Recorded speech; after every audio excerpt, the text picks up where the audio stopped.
welcome back to my channel, or welcome if you're new. Today we are going through my January reads, our reads and reviews. I read 8 books in January, so we're gonna go over what ones are worth your time and what ones are not, okay? Now, sticking with my favorite genre themes, we have fantasy or romantasy and then our dark romance. So some of these are kind of a combination, so we're gonna get right into that, okay? Going in order of books that I read. So first, at the very beginning of January, we have A Curse for True Love, which is the 3rd book in Once Upon a Broken Heart trilogy. I technically started this like December at the end of the year, but I finished in January, so we're counting it for January, okay? I absolutely loved the Once Upon a Broken Heart series. It was all 5 stars for me. Caraval, which is, as you may or may not know, interconnected with with Once Upon a Broken Heart. So I love those books. They're all 5 stars for me. All the first 2 books were 5 stars for me, but this one was not it. It did not do it. And for this to be the ending to such a great story was just not it for me. It was not enough. I just needed more, and I was left with more questions. I just feel like there were so many things that were not acknowledged and we didn't go through, so that was just super upsetting. So I honestly gave it 3.5 stars because I just was not satisfied with that ending. I needed more. I felt like things were dragged out and it just didn't do it for me. And it was so sad because this was such a good series. And for it to end like this, a little upset, okay? My dog is chewing his bone right underneath me, so hopefully we can ignore that. Anyways, but next up we have Fall of Ruin and Wrath, which is also another fantasy book. This one does have some spice in it. I'd probably rate the spice in it in terms of like how intense, like 2.5 out of 5.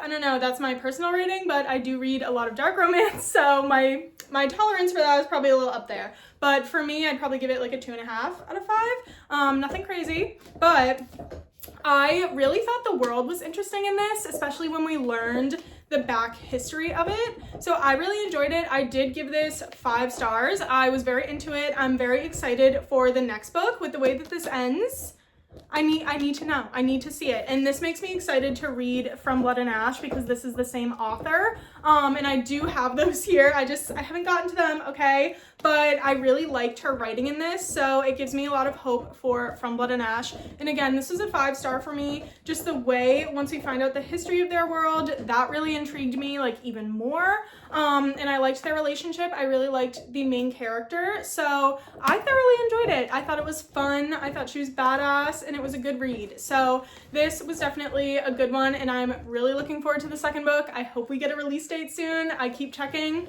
Haven't seen it, but I'm excited for when we do, okay? All right, here's where it's gonna start going downhill a little bit. Sorry, but maybe a controversial take. Phantasma was next. I was super excited about this one because I've seen this everywhere on Book Talk. I saw so many good reviews about it, so I was so excited to read it, and this ended up being a 3 star for me, unfortunately. It is a spicy romantasy, so it's like paranormal kind of. And so I rate the spice in this probably the same, probably like a 2.5, I would say.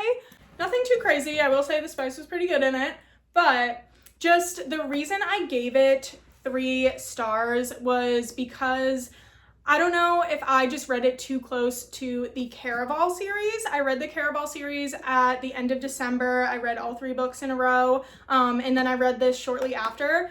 It was literally Caraval. It was a spooky version of Caraval with spice. Like that's my take on it. And again, maybe I just see it that way because I read them too close together. So everything from Caraval was fresh in my mind, but literally the same type of thing. Like same thing going into a set of games, going in to find the sister, going in and having, you know, our main character here end up being behind all of it. Like, I don't know. It was, to me, it was literally the same, except set in a haunted house with spice. So I don't know, it just didn't do it for me because of that. I just saw too many similarities and I just couldn't differentiate them. And I probably will not be reading the second book. I'm trying to get better about that. I have a habit of just continuing to read the series even when I don't like them, just to finish them. So trying to stop that. So I already actually pre-ordered the second book, and when I was about halfway through this, I just canceled it because I knew I probably had no desire to read that. And I'm glad I did, because when I got to the end, it ended on such a good note. It ended like this could have been a standalone, could have been done, could have been through with. I don't know what the second book could possibly be, but if it is similar to Caraval, the next book's gonna be her sisters. And I just don't really care enough to read it. I didn't care about the characters that much. The writing wasn't that great. So yeah, I'm disappointed because I was really excited about this one and heard such good things, but I don't know, I probably, maybe if I didn't read it close enough to Caraval, I would have liked it a little more. If I read it before Caraval, maybe I would have given it 5 stars and I would have compared Caraval then to this book. So I don't know, but that's just how I saw it. It wasn't it for me. I don't know. Now, going into the dark romance section a little bit, it is technically fantasy, but we have The Never King. Very, very, very quick reads, so it is what it is. I did not know what this was about going into it, so it's like a Peter Pan retelling. Did not know that. I bought all 4 books, because there are 4 books in the series. I bought all 4 of them at once because I did also see that they were super short, and I was like, this is great. All super quick reads, all under like 230 pages. The words are pretty big. I literally could read this in like 2 hours. So at least I have that. I gave this 2 stars. 2 stars is honestly generous. I do love my dark romances, and I guess if you are really looking for a super quick read with some good spice, here you go. But if you're looking for good writing, for a good story, if you're looking to actually like the main female character, you probably don't want to read this. It is just so bad. Really did not like it. But I already had purchased all 4 books ahead of time, so I will be finishing them, and the good thing about that is that at least they are very quick reads that will just count towards my reading goal. And if I'm ever waiting for like a pre-order and don't want to start a new book yet, I'll just pop one of these in and read it in between because it's so quick. But yeah, really not worth it. I just really did not enjoy it the entire time.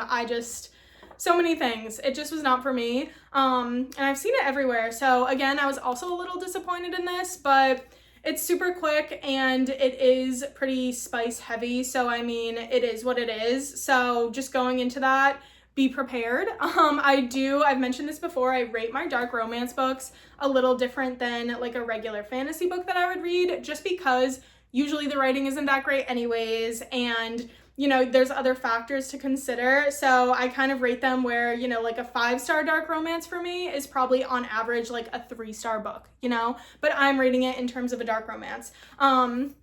This one, 2 stars was just really generous. So the spice was okay. It was probably like a 3.5 for these books. I've only read the first 2. I'll get to the second one in a moment, but yeah, I just did not do it. Okay, next we have How Does It Feel? Now, again, this was a book I saw everywhere and I was really excited about it. And I won't say it was bad. I think I gave this one a 3-star. I might have ended up giving it 4. I don't remember. But I liked it at first. I thought the world was interesting. It really got me hooked. And then, you know, I was enjoying it. I liked our male main character a little bit. There were some things about him I was like iffy about, and it got to the end and we got a really good twist. So that roped me back in. I was like, oh, great. I'm really interested to see where this goes. So, I mean, the first book, I will say it was pretty good. I would say so far, this is probably the best one, out of, you know, the rest of the series. There's 4 books total. The 4th one doesn't come out till June. I honestly don't know if I'll read the 4th one, but I'll get into the second one in a moment as well. There is spice in this. I would say this one is rated probably like, again, like a 2.5 to 3. Starts going up when we get to the second and third books. So yeah, I would say this one's worth it. It was decent. The writing though was not great, especially in the second one. There are just some things I noticed where I just really didn't like it, but you know, it was decent enough, and it is fantasy in a fae world, and it is set in present time. So we have the human realm and then the fae realm, and it is in present time. So that is also in there as well, but I don't know, I had higher expectations. That's on me, you know? And then we did go to the second book in the Never King series. I forget, the Lost Boys series, I guess is what it's called. So yeah, this is the same thing. It's just going along the same story. Same thing, I gave it like 2 stars. I guess the spice took a little bit of a step up in this one, but I wasn't really reading it for that. Again, I expected more going into it. I thought there would be a little more to the story, so that was a little upsetting. But yeah, the second one, again, the whole series, not really worth it to me, but I did get all 4 books ahead of time, so I will be seeing it through. And again, because they're so quick, but it's really just not worth it unless you do just really like a quick smutty read. Then hey, these are perfect, no judgment here. But that's just me with what I was expecting when I went into this. And after that, I went into the second book in How Does It Feel, or it's the Infatuated Fae series. Went into the second book while I was waiting for Onyx Storm, so I had to read this in between really quickly while I waited. Again, yeah, took a step up in terms of the spice, I would say. So I'd probably give it like a 3.5 in this book. And yeah, it roped me in. And then again, we got to the end of the book and it was a similar kind of twist. So I was like, okay, now it's kind of feeling a little repetitive. Again, there were certain things in the writing that I did not like. It made me cringe. I didn't really like it. And the other thing too is I love a morally gray, morally black, if you will, main male character. Love that. I'm here for it because I love a dark romance read. I love an enemies to lovers, you know. Maybe this is 2 enemies to lovers for me. I don't know. But, you know, even though they're, you know, bonded, got into a relationship, whatever you want to call it, I just feel like he doesn't really like her. Like, I don't know. I don't get that, like, giggly kicking my feet feeling that I do for even dark romances, which, I mean, maybe a couple times I did, but just overall, I'm just like, does he not like her? I'm a little confused here. Maybe he's just a little too mean. I don't know, too selfish. So I kind of noticed that as well, and it just wasn't really doing it for me. Maybe that will change come the 4th book. I did read the 3rd. Technically that's February, so it's not in this video. I read that on my Kindle. I didn't even want to like buy the physical book, even though I have the first 2. And it's just not doing anything for me. This was still another 3-star. Again, I don't even know if I'm going to read the 4th book. I just might, just solely because I'm already 3 books in, 3 out of 4 in. I might as well just finish the story and just see how it ends. But I'm just not that into it. It's just, their relationship just isn't it for me. It just seems so back and forth. They don't seem like they really like each other that much. There's so much second guessing, and that kind of turned me off to it too as well. So just overall, again, had higher expectations, but not too bad. If, you know, you want an easy read, this is probably the way to go. Now, of course, our best book of January, possibly even going to be the best book of the year. Who knows? So far, 100% true. We have Onyx Storm, of course. So excited for this, and it was so worth it. Honestly, this is like my favorite book in the series. I've seen some controversial things about this though, however, which is interesting. Like people saying this was their least favorite in the series, or, you know, people didn't finish it like 30% of the way through. I personally don't know how you could, but obviously everyone entitled to their own opinions in that matter. It's just, I loved Fourth Wing. I did love Iron Flame, but this one, I think my order in the whole Empyrean series is Onyx Storm, Fourth Wing, and then Iron Flame. This one was just so good. I feel like we were on our toes the entire time. There was always something going on, always something happening. There were so many clues to different things. I was trying to guess certain things halfway through, and now I am very good at predicting certain twists and predicting, like, putting pieces together in books. I just feel like I always usually end up being right, not to toot my own horn, but that does happen. But I ended up being wrong about so many things that I guessed in this book. My ring light has died. What do you know? Well, I absolutely loved it, and I love Xaden. Xaden honestly has taken #1 book boyfriend. Before, it's really a tie between Rhysand from ACOTAR, Kingfisher from Quicksilver, and then Xaden, but honestly, Xaden has like gone to #1. After this book, I can't. I love him. I love their relationship. It's so much better than Iron Flame in terms of like their communication and how they were, so thank God for that. But I just absolutely loved it, and I can't believe it ended the way it did. I can't believe there was not another page after the end of this book. Obviously, as you can tell, I'm trying to not put spoilers in this. I would be happy to go into more detail in a different video, but I am so upset that we have to wait probably over a year for the next book. Like, that's insane. I cannot wait, but I just absolutely loved it. It was so good, and I love the little snippets she does in her videos. There goes my light again. In her videos, in each chapter, where we see whether it's a like excerpt from a letter from Violet to Xaden or vice versa, or if it's a snip from the Dragon Codex, anything like that, or Dragon Code of Conduct, and then the Codex, just anything like that that gave us little hints for what to come. That also is just really fun because it keeps me guessing, like, is this going to be relating to something for this? Is this going to be something that happens later? You know, it would really keep you on your toes. So I do enjoy that too, and there was one that made me kind of know something was coming, but did it hurt when it did. So I just absolutely cannot wait for the next book. I can't wait. And now our last book for January, I ended up finishing February 1st, but we're still gonna count it for January, okay? Phantom by H.D. Carlton, which is a new release from her. This released in January on the 14th, I believe, which is interconnected to Haunting and Hunting Adeline, the Cat and Mouse duet, as well as Where's Molly and Satan's Affair. So that's 5 books total, kind of based around the Cat and Mouse duet, which I absolutely loved. I've talked about that before. I love those books. So good. One of my first dark romances, and so just holds a special place in my heart. I love them, and I love all of H.D. Carlton's books. They've all been 5 stars for me. I mean, Satan's Affair, kind of just thrown in there for fun. I don't really count that, but we love our girl Sibby, so it's fine. I just don't really count it, but I've just loved all of her books. Shallow River, so good, 5 stars. Does It Hurt, same thing, just absolutely loved. So I was super excited for Phantom because we were getting more of the story behind Addie's grandmother, which we read about in Haunting Hunting Adeline. That was a big part of the story throughout those books. So it was really fun to just see her story.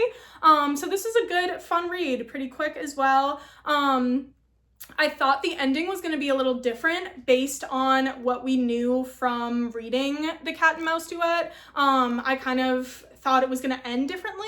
It's fine with how it ended. You know, it ended on a good note. And obviously there's not going to be another follow-up to this. So I think it ended pretty well. The only thing is I was kind of waiting for something to happen throughout the whole book, because just like in all of H.D. Carlton's books, and I mean really in any dark romance book, there's always at least something that comes along towards the end of the book, you know, keeps us in suspense. Oh, maybe she gets kidnapped or he gets kidnapped, something happens. And nothing really like that happened in this, which I thought was interesting. So I feel like I was kind of waiting for that, and it didn't come. So I did give it 4 stars solely for that reason. But I just really love H.D. Carlton's writing. I love everything about it. And of course there is spice in this. It's pretty good. I give it like a 4 out of 5. In terms of like how much too as well. But yeah, I love it. I love H.D. Carlton, and yeah, I gave it 4 stars. I love that even in these extra, you know, books interconnected with the Cat and Mouse duet, like Where's Molly, there was a bonus chapter with Adeline, which was super exciting, and there was a bonus chapter for this as well. It was only 6 pages, but I love when we get little snips of that because I just love those books, like I said. So I was very, very excited to read that little chapter, but yeah, that was the only critique I had on this book, was that I wish there was a little something, or I was just waiting for a little something to happen that kind of kept me on my toes a little more, but other than that, it was overall very good because we love H.G. Carlton. And that concludes my January reads and reviews. I will be doing one again for February as well. I've read 2 books so far, the 3rd book in the Infatuated Fae series, and now I am on the 2nd book in the Nightfall series. The first one, The Stars Are Dying. This one is The Night Is Defying. Love that. These covers are so pretty, by the way. I will be purchasing the hardcover for the first book because I love the first book and I love this. It's so gorgeous. And the art, there's art in it. Hold on.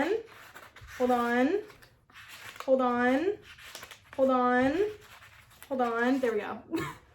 So I do love that about the books, but those are my first February read so far, but I will be doing another for February in terms of those reads, and then I'll probably do some more book videos as well because I know you guys like them in terms of what my favorite reads are in certain categories. So I'm really looking forward to doing more book content on here because I know you guys like to see that, so that's super exciting. Hopefully February is a little bit of a better read month. I feel like all these January books, aside from like Onyx Storm, just were kind of subpar and just didn't meet my expectations. So I'm hoping for more 4- and 5-star reads for February. I'm easily entertained, so that really shouldn't be hard, okay?